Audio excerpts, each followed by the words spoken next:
Hello dear student, as we know, at present, teachers and student enters a new world of virtual classes and worksheet as the lockdown brought about by the coronavirus shutdown. In the last few months, the school was carrying out study work through WhatsApp group. But as you know that school has now decided to pursue online teaching through school's VPS application. We have already learned many chapters through WhatsApp group and online study material of third party. Now we will revise all the chapters through our school's app, and your cooperation will also be expected. And whatever you will study here, if you face any difficulty, you can contact me through WhatsApp group or call. So let's start our first poem, My Mother at 66, from our book Flamingo. So first we read about the poet. Kamala Das was born in Malabar, Kerala.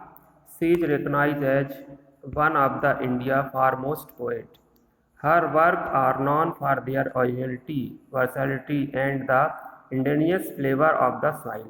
Kamala Das has published many novels and short stories in English and Malayalam under the name Madhavi Kutti.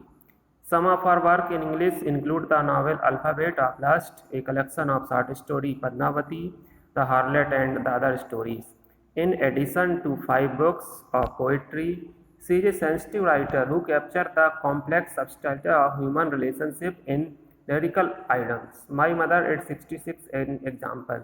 जैसा कि कमला दास के बारे में दिया गया है, वो उनका जन्म हुआ था केरला में मालाबार शहर पर, और बहुत ही प्रसिद्ध कवित्री रही हैं वो अपने समय की, अपनी वास्तविक रचनाओं के लिए, अपनी विभिन्नताओं के लिए जो उनकी रचनाओं पाई जाती है इसके लिए और जानी जाती हैं, और मिट्टी की खुशबू आती है उनकी रचनाओं से। बहुत सारे नॉवेल्स उनके प्रकाशित हुए इंग्लिश में भी और मलयालम में, और माधवी कुट्टी नाम से लिखा करती थी वो, और बहुत सारी पद्मावती नाम से शॉर्ट स्टोरी जो उन्होंने लिखा, और बहुत ही सेंसिटिव राइटर थी वो। तो आइए सबसे पहले हम पढ़ते हैं जो उनकी पोयम है my mother at 66। Before you read में लिखा है कि ageing is a natural process. Have you ever thought what our elderly parents expected from us. कि जो बुढ़ापा है एक प्राकृतिक अवस्था है जीवन के चक्र का, तो क्या आपने कभी अपने पेरेंट्स की इस अवस्था के बारे में सोचा है, और वो हमसे क्या उम्मीद करते हैं जब इस अवस्था में आते हैं? क्या हमारे मन में ऐसा कोई विचार आया है इस बारे में? इस पोयम में बताया गया है। सबसे पहले we will read our first stanza. So, driving from my parents' home to Cochin last Friday morning, I saw my mother besides me. Those open-mouthed, her face ashen like that of a corpse, and realized with pain that she was as old as she looked, but soon put that thought away. So first I am going to explain these lines in front of you. As we can see in this stanza, one last Friday morning, the poetess was driving from her parents' home to the Cochin airport. Her mother was sitting beside her in the car. She suddenly had a look at her mother. She found that her mother was dozing with her open mouth. Her face was as pale as that a corpse. Corpse means lash. The poet painfully realized that her mother is not going to live long. This painful thought haunted her. अब इसको हिंदी में समझना चाहें तो जब हमारी जो कमला दास जो पोएटेस हैं, जो कवित्री हैं, वो लिखती हैं अपनी रचना की लास्ट फ्राइडे को, जब वो अपने घर से कोचीन एयरपोर्ट की तरफ जा रही थी।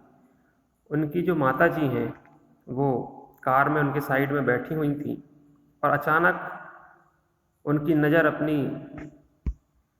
माता जी की तरफ जाती है तो वो देखती हैं कि वो डोज यानी होता है स्लीप लाइटली, हल्की नींद, इसको हम झपकी भी कहते हैं, वो ले रही थी। और जैसा ही उन्होंने अपनी माता जी को देखा, उनका मुंह खुला हुआ था और उनका चेहरा ऐसे चमक रहा था जैसे कि कोई लाश हो, कोई मृत शरीर हो। और उन्हें कमला दास को ये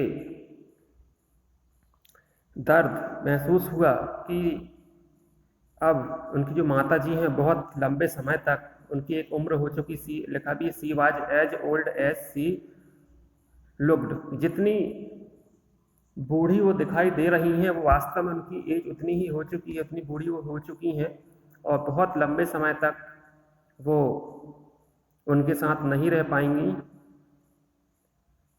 बहुत लंबे समय तक शायद वो जीवित ना रह पाएं। तो इस तरह से जो विचार कमला दास के मन में आते हैं और उनको एक शोक संतप्त अवस्था में पहुंचा देते हैं। अब देखते हैं हम अगला stanza.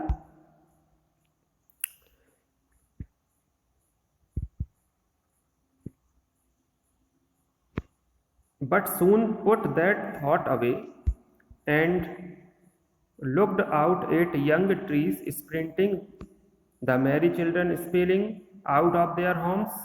But after the airport security check, standing a few yards away, I looked at her wan pale as a late winter's moon and felt that old familiar ache, my childhood's fear.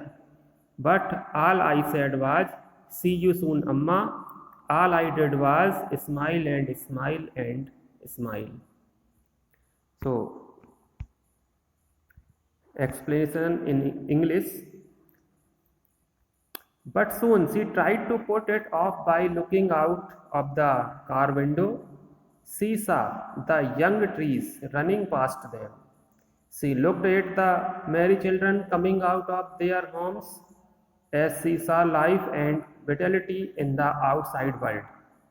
The painful thought passed away from her mind. After reaching the airport, she went through the security check.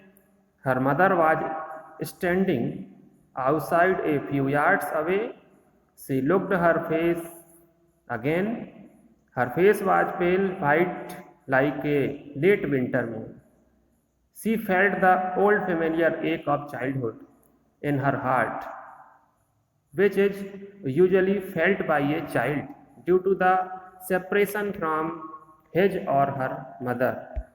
But she contained herself and kept on smiling in order to conceal her emotions. She spoke no word to her mother. All that she said was, see you soon, Amma, and bade goodbye to her mother with a hope to see her again. तो दूसरे stanza का अगर हिंदी अनुवाद समझना चाहें कि उन्होंने जो एक भय अपनी माताजी से बिछड़ने का उनके मन में जब आया, तो इन विचारों से मुक्ति पाने के लिए वो कार की खिड़की से बाहर देखती हैं तो उन्हें कुछ नव अंकुरित पौधे पीछे भागते हुए दिखाई देते हैं और जो नन्हे बच्चे हैं वो घर से उछलते हुए बाहर निकलते उनको दिखाई देते हैं। तो ऐसे नैसर्गिक प्राकृतिक दृश्यों को देखकर उनके मन के जो भय युक्त जो विचार हैं वो निकल जाते हैं और इस तरह वो एयरपोर्ट पहुंचती हैं।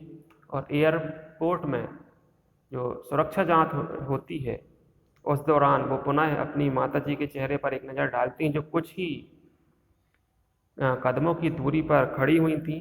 वो एक बार पुनः अपने माताजी का चेहरा देखती हैं और वो देखती हैं कि जो उनकी माताजी का चेहरा है इस तरह चमक रहा है, ऐसा पीला पड़ चुका है जैसे कि सर्दियों का जो चंद्रमा रहता है उस रंग का उनकी माताजी का चेहरा दिखाई देता है।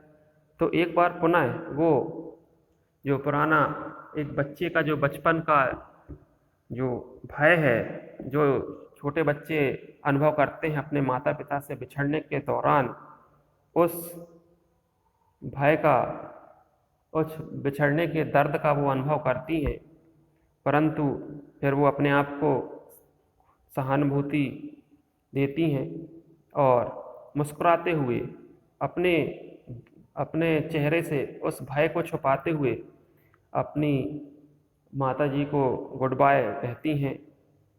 कह कुछ नहीं पाती हैं, केवल उनसे कहती हैं कि सी यू सून अम्मा, कि हम फिर मिलेंगे, और इस उम्मीद के साथ कि अब अपनी माताजी से पुनः मिलेंगी। वहाँ से वो कोचीन एयरपोर्ट से रवाना हो जाती हैं। इस तरह इस पोयम का हमने एक्सप्लेनेशन हिंदी और इंग्लिश दोनों में समझा। अब हम चलते हैं इसके कुछ प्रमुख points guest of the poem को देखते हैं। फर्स्ट पॉइंट, जैसा कि आप देख रहे हैं स्क्रीन पर, poetess travelling to Cochin airport with her mother in a car, कि जो कवित्री कमला दास हैं अपनी माताजी के साथ अपने घर से कोचीन एयरपोर्ट की तरफ जा रही हैं।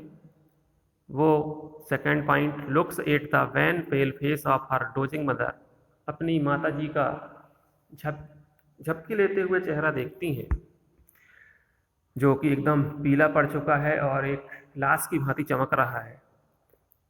Third point, old fear of losing her mother return, जो पुराना भय है अपनी माताजी को खोने का वो वापस आ जाता है। उनको समझ में आ जाता है कि अब उनकी माँ की एज उतनी ही हो चुकी जितने की वो दिखाई देती हैं। इन विचार splitting trees and marry children, इन विचारों से मुक्ति पाने के लिए वो पीछे भागते हुए पेड़ पौधों की ओर देखती हैं और प्रसन्नतापूर्वक घर से जो बच्चे उछल के बाहर आ रहे हैं उनको देखकर उनको थोड़ा सा रिलीफ मिलता है। Fifth point, after the security check the old familiar ache return, लेकिन जब वो एयरपोर्ट पर सिक्योरिटी चेक के दौरान पुनः अपनी माताजी को देखती हैं तो बचपन का जो भय जो एक बच्चा अनुभव करता है अपनी माता पिता को खोने का, वो पुनः वापस आ जाता है। Six point, tries to hide her emotion by smiling, लेकिन अपने उस भय को, उन भावनाओं को, बिछड़ने की जो तकलीफ है उसको वो मुस्कुराते हुए छुपाती हैं। Seventh and last point, bids goodbye to her mother with a hope to see her again, और अपनी माता जी को अलविदा कहती हैं मुस्कुराते हुए इस उम्मीद के साथ कि वो पुनः मिलेंगी। So we have completed our first poem. Question answer and other study material already sent to you via WhatsApp group, so you can see, and if you face any difficulty you can contact me through WhatsApp or call. Thanks for watching.